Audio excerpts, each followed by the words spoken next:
தூத்துக்குடி மாவட்டத்தில் கடந்த ஆண்டு மழை வெள்ளத்தில் உடைந்த குளங்கள் தற்போது வரை சீரமைக்கப்படவில்லை என குற்றம் சாட்டப்படுகிறது.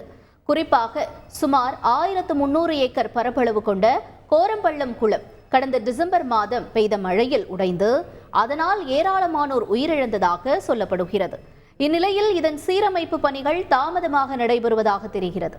இந்த ஆண்டு மழைக்காலம் வருவதற்குள் குளத்தை விரைந்து சீரமைக்க வேண்டும் என கோரிக்கை விடுக்கப்பட்டுள்ளது. கோரம்பள்ளம் குளம் இருக்குது. இது கிட்டத்தட்ட பார்த்தீங்கன்னா ஒரு 1300 ஏக்கர் அளவுக்கு இருக்குது. இந்த குளத்தை நம்பி தான் ஒரு 2500 ஏக்கர் விவசாயம் நடந்துக்கிட்டு இருக்குது.